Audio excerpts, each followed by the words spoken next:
Welcome to another episode of The Brand Called You, a podcast and video show which brings you knowledge and experience from hundreds of successful individuals from around the world. If you're new to the channel, please subscribe so you won't miss a new episode. I'm your host, Frits Bussenmaker, and today I'm pleased to have with us Alberto Patron. Alberto, welcome to the program. Thanks a lot. Thanks for having me here. It's quite a privilege. Yeah. Alberto, let me briefly introduce you. Highlights. You are the CEO and founder of Condor Technologies in Argentina, where you're based, and you've been doing that for over 20 years. You also Correct. 7-year board member of CESI, which is like an Argentine chamber for software, and for over 6 years, a member of the VITSA board. And we'll cover those as well. Voluntary work is mentor for the underprivileged, trying to conquer the digital divide. And yeah, I think I'll leave it with that for the moment. So, Okay. what I'm seeing as somebody who is committed to spend 20 years of his life building a company called Condor Technologies. Was it always called Condor Technologies, by the way? On the first day, yes. On the first day. Yes. So, why did you choose that name? We chose that name because, the condor is one of the biggest birds in the planet, and it's distinctive of our region from Argentina.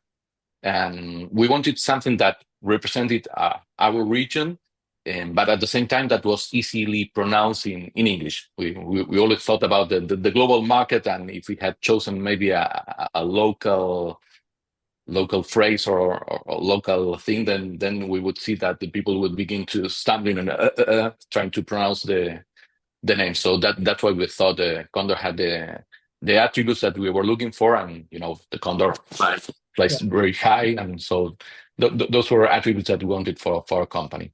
So from day one, as a startup, you already had very big international ambitions. Otherwise, that name. Yeah. That was. We're working in the telecom market. Yeah. And that has very few players per country. So we understood from the beginning that we needed to diversify in many countries. Now, working in a telecom company, that already pins it down a little bit, but what exactly does Condor do? What do you offer? We're a software development company. Okay. We focus in telecommunications. Our customers are the big telecom operators and internet service providers of the world. These companies, they operate a network, but they need companies like ours to provide the technology that they use to provide the services. Usually that's a thing that not many people know outside our area. They think, oh, what are you doing? They already have the technology. No, these companies operate. That's why they are called operators. They operate a network, but they need vendors that provide the elements to build that network. So that's where we are. We have things that are related to the voice network, where we help provide services in that area. We then, right in last years, we also entered all that has to do with the FTTH, with the fiber, with the internet connections that you have at your company, at your place. Okay. Now, what you've done has gained attention because you have also received a number of personal awards for technology and innovation and on leadership. So what's the secret? What's the secret sauce? There's no secret. You told me, well, describe yourself or tell me. It's very easy when you show your story to tie the dots, but in fact there was no secret sauce. I will say that I'm not that intelligent or that special. I think that what has helped me achieve anything that I might have achieved in life, it's consistency and persistency. You mentioned 20 years. Well, it's been 20 years of trying to do things in a good way, I think, and try to focus in building long-lasting relationships. Okay, well, it's actually interesting that you start off very modest and almost trying to reflect this discussion, but so you are sharing some secrets about long-lasting relationship. Is that I would say a key element, because you named that one of the first things. Definitely, I think everything in life has to do with trust, with building trust. Yeah. In fact, well, one of the hurdles we had as a small company when we started was that to overcome the mistrust that you got from companies. I mean, I remember when we were starting, for example, we entered a bid for a big company. We began to advance, and at some point we were disqualified. It was strange for us. Years later, I talked with some of the people from that company, and they confessed us that in that process we were almost the winners. They saw that we had a very competitive price and we had a good technical solution. And if they allowed us to pass the technical analysis, we would actually win. And that was a problem for him because they didn't know us beforehand. So they said, if we allow them to continue, they will win, and then what will happen? And it was a matter of trust.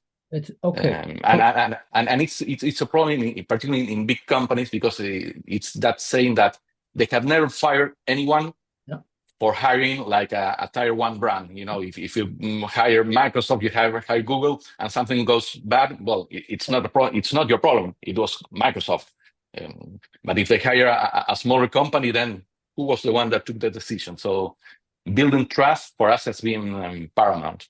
Okay, it's very easy to say, but I want to dig a little bit deeper. So how do you build trust? What does that mean?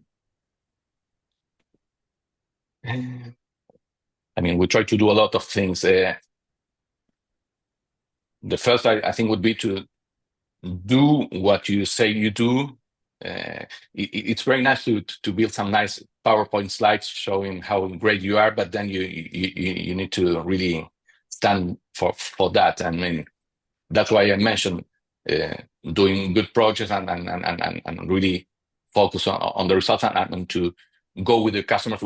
I told you we try to be partners of our customers, not just do a one-time thing, but try to do something that will allow us to do a lot of things together in the future, and that is something that shows.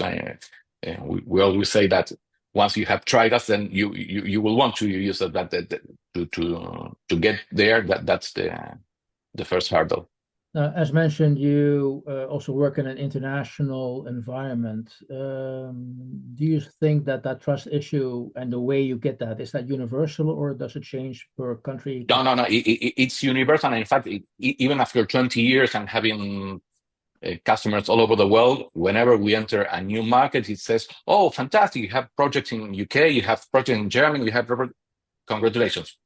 Tell me which customers you have here in this country." Yeah. That's like the first one of the first questions that I always get. So yes, it's always important. In some cases, we try to go with some international partners that do have already built that trust. So we got that trust through transition, you know. But yes, the trust issue is important. We also try to get some like third-party validations. We have an ISO certified quality management system. We have a great place to work company. We entered the ranking of best companies to work in Argentina last year. Those things give you like some external validation of what you already say. It's not me myself saying, "Oh, I'm very nice," but it's somebody else. That's why the prizes, the awards might also help in the sense that it's not one self saying how pretty you are, but somebody else. That validation is always very, very important. Now, I've also mentioned you received a number of technology and innovation awards. Did that also have your personal involvement? Yes. Well, we're a rather small company, so I have like a lot of hats, and being there, being part of the trade shows where we got some of those awards, it's important. We get involved in global bodies, technological bodies that define the standards of our industry. So that also allows you to establish relationship with people. And once again, as I tell you, I don't try to be so result oriented in the short term. I try to build the relationships, and then the magic happens. But once again, it's difficult to tie up the dots. Then something that we do today, it will end up in some business in 5 years from now. I don't know, but I try to build truthful relationships. Got that. Now, I mean, you agreed. Okay, you were personally part of. Okay, so also technology and innovation part. Just wondering, what's your background by education? I was trained as an engineer. Yeah. I was trained as a system engineer. And I started working in the telecom industry. And some years later, I did an MBA. I mean, I will say I didn't have a business background in my family or nothing like that. I was a very technical engineer when I started, and I jumped from really low grade engineer to CEO without anything in the middle. So I was quite naive when I started the company. I didn't even know what I didn't know. Okay. You know. Yeah. How did your family react? Because coming from a job as an engineer, and all of a sudden, okay, I want to start my own company. That introduces. No. They supported me definitely quite well. I was quite young. I mean, even if I told you I was quite naive, I knew that I was still young and I could make a bet. You know. Yeah. Okay. I was not married. I didn't have children. Okay. Okay, you could experiment and see what exactly. happens. Okay, good. Exactly. Hey, now you're also, as mentioned, on a number of boards, the Argentine Chamber of Software, CESI, and the VITSA. Why become member of? First of all, for both of them, what do they do, and why do you spend your free time being on those boards? Because I understand these are voluntary. Yeah, no, completely voluntary. Once again, I think I've met a lot of interesting people. I mean, I have not gained any specific thing for my business, but I think I have expanded myself by knowing interesting people, by understanding other business models, by meeting different cultures. So I'm quite curious, and I like to, and I enjoy the difference and meeting people. So that has been one of the main reasons. In the local chamber, I started as soon as I started the company. I got involved there. I told you, because I was quite young, I didn't know a lot of things, so I found it as a way to train myself by being surrounded by other people that had other kind of experience. So for me, it was a formative way, a formative place. And as years came by, well, I began getting more involved and try to. I think I got a lot from the chamber, particularly in my beginning. So I try to give back in a way by giving my time and my effort. And the way you describe it doesn't sound like it's for everybody, because you say, okay, it's for, I would say, almost a personal fulfillment, to contribute, to give back. And that's not only what you do in these boards, but also in the volunteer work. How did that come about? What triggered that? What triggered that? Well, I had one of my partners and a friend from university got sick in 2012, and he had a very rare disease, 100 families in the world, and a very strange thing. And he had lost 4 brothers by that disease, and at some point the disease triggered on him, and he had to get a a surgery in the US, and he needed like $1 million in a matter of 2 or 3 months. So we started a campaign in Argentina to raise the money to help him.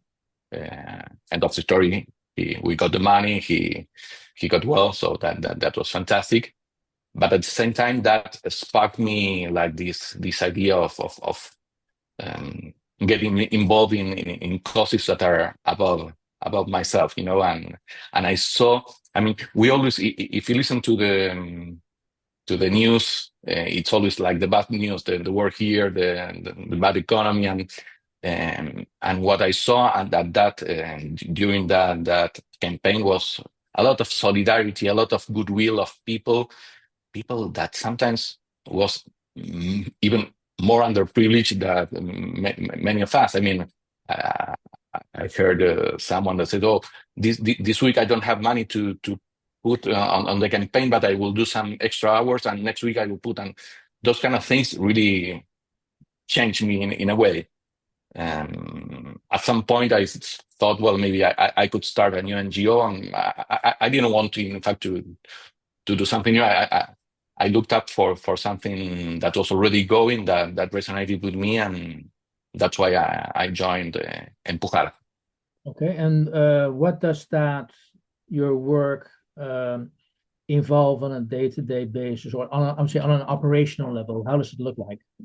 What do you do at NGO? For the NGO, I mean, I have done a lot of things. The NGO started, in fact, and I liked all that. The genesis of the NGO started from a lot of CEOs and business persons that we were in an award ceremony celebrating the achievements of some people, and someone said, "Well, there's a lot of bright people here. What would happen if we put some part of that capacity into changing our country for the best?" And as businessmen, we said, well, the best thing that we can do is to provide work, and work it's something that lasts. It's not just give someone something to eat today, but something that will help them forever. And we aim to help people from underprivileged areas to get their first formal work. And once again, I started doing a lot of things. I mean, I started as a volunteer, as a mentor. I did a training course in IT. That's what I knew for this guy. So I did a lot of things. Now I'm on the board, but I did a lot of things. And you're still beforehand. Every now and then? Yes. No, and it's fantastic. And once again, I do it for me. In fact, someday I heard that it's something that it's egocentric in a way, because the one that receives that well-being, it's myself in the end. I'm helping others, but you feel good, you feel useful, you feel doing something that matters. Quite an honest answer. I've spoken to many people in that position, and not always everybody would want to admit they do good to feel good. Yes, no, and it's amazing. Sometimes, I mean, I don't know, I make a compromise to do something in 1 month. Oh, 1 month, my schedule seems open. Then when that day reaches, it's, oh, why have I compromised to do this today? I have 10 things to do, and I get some kind of regret the day before. Oh, why I always say yes. And afterwards, I do this work, this mentoring or whatever, this activity, and then I feel rewarded. I feel, now I remember why I said yes. It's like I get a reminder of, yes, this makes sense. Now, is there anything you do in that NGO work which you bring back to Condor? Is there a relationship between, or it is separate? Well, I try to get all the company involved. I mean, there's a lot of ways to collaborate. I mean, one of the things that we do is to make work interviews, mock work interviews. So I get involved my human resources people there. We have given courses, and people from our company get there. So yes, I try to bridge the words. You mentioned I'm in several organizations, and every time I see there's an opportunity to mix one with the other, I try to do it.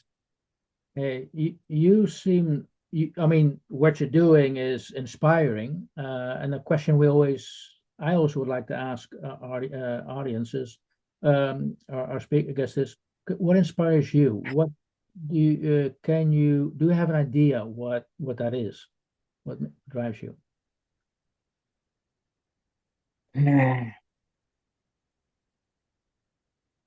I try to, I don't know. I collect memories. I think that would be a good definition of myself. I try to collect good experiences, and so these things really fulfill me in a way. Are things that are worth remembering. You already, I think, mentioned, I would say, one memory which triggered what you did. I'm just wondering, are there uh, other milestones, memories which they have been very important for me in my life? Yeah, they were significant. What comes to mind? Yeah, I mean, there's been a lot of things. In many cases, most of the bad things that happen to me are usually the things that push me forward in a way. I mean, I started the company when I was fired from my old work.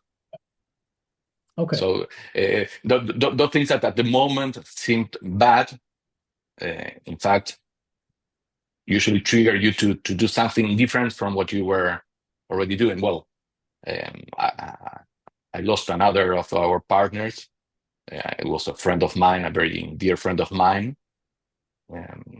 The brightest guy I have ever met. He was really another kind of intelligence. As I told you, in my case, I don't think of myself as something outstanding, but I do work and I perceive. But this guy, he was another thing. He was really one of those different persons. But and that was quite terrible. It was at the beginning of our company, but and I rely in a lot of things on him when he left us. And well, that triggered me to assume and to take responsibility of a lot of other things. So yes, it's not a nice memory, but definitely it pushed me to get into uncomfortable places and things that I was not used. And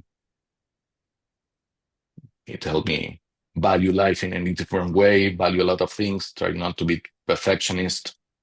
I don't know. Yeah, I think it taught me a lot of things. Yeah, it's not something you wish for people to happen, No. but I understand what you're describing. When the going gets tough, the tough get going, stuff like that. You have to. Yeah, exactly. Now, Alberto, maybe one or two more questions. Unfortunately, time's moving so fast, and I think we've just scratched the surface. But you said you mentor people, and one of the questions I'd like to ask my audience every now and then is, what's your advice to young managers starting their own journey? Is there anything generic or for you significant which comes to mind, which you want to pass on?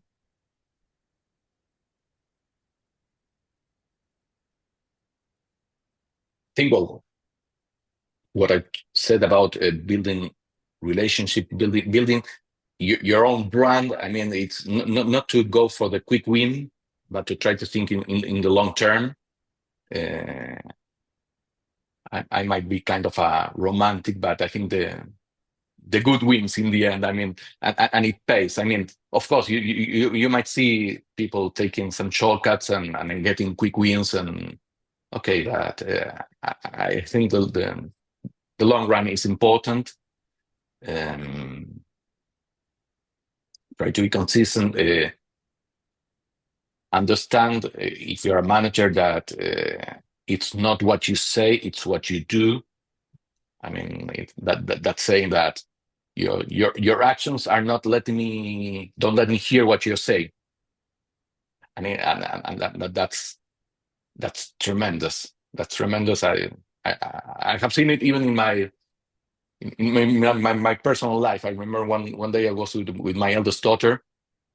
She was struggling with some work for school or something like that, and I tried to say, "No, relax. Don't be so perfectionist. Take it easy." Things that I thought that I have understood through my career, and she turned and she said to me, "You're telling me not to be a perfectionist, while I have seen you working on the same PowerPoint slides for the last 5 days and tweaking and adding and you're telling me not to be a perfectionist." Okay, I swallowed and okay, continued. But so what you do, it's much more important than what you say you do. And just a quick follow-up on that. Do you have to be at the top that people notice this, or does it start from day one? I think it's from day one. I've never aimed to be at any particular place. I think I am. Once again, you had this clear vision. I mean, when you hear like all the success stories, it looks like it was very easy, or that you had to be a very bright person with a full map ahead. Of course, I'm an engineer. I try to work against danger and things like that, but it's not that easy to have that complete clear vision. You have to have an idea of where you want to run, but then life happens. Life happens. Okay. Last question, Alberto. Where do you see yourself in 5 or 10 years' time? Is that something you think about? Yes, in a way, yes. Well, I mean, I would still. My main thing is to be a father. I think that's my main part. I would still like to be a good counselor for my girls. I'd like for Condor to continue growing. We are in technology where everything changes, and I'm always trying to find the good opportunities. But the rough thing is that you don't know which are the good opportunities beforehand. So you need to work with a lot of the opportunities at the same time. That's another thing that you see when the success stories. Oh, we took the good opportunities. You don't know which are the good opportunities beforehand. You need to be some kind of intuitive, but at the same time work and do a lot of things. One of them might be the killer one. It's an opportunity. It might turn out good. Exactly.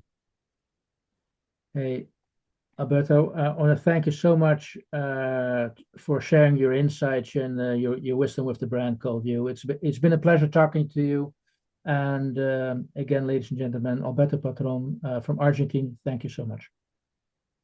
Thanks a lot. It's been a very nice talking to you and in a very relaxed way.